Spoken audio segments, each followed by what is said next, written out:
na lumalakas ang bagyong Gureng na may international name na Saula at magiging isa itong napakalakas na bagyo o super typhoon. Ayon po yan sa Pag-asa. Ang bagyong Gureng ay kumikilos ng mabagal. Bumubulusok ito pababa papalapit sa Luzon at inaasahang tatapa malapit sa extreme northern Luzon. Inaasahang magiging super typhoon ang bagyong Gureng sa araw ng Lunes o Martes kung kailan ang unang araw po ng pasukan, kaya't asahan ang maulang panahon dahil sa habagat at direktang epekto ng nasabing bagyo. Nakataas naman ang signal number 1 ngayon sa Batanes, the eastern portion of Babuyan Islands, the eastern portion of mainland Cagayan, and the eastern portion of Isabela.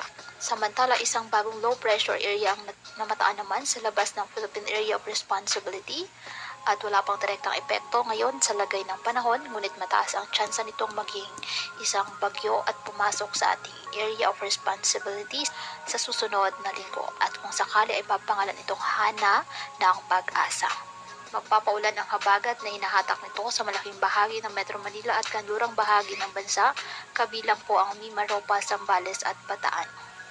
Kaya pinapayuhan ng ating mga kababayan na may maingat at maging alerto po sa mga posibleng pagbaha at pagkupo ng lupa at ugaliin na magdala palagi ng payong o kahit anumang panangga sa ulan sa tuwing lalabas ng ating mga tahanan.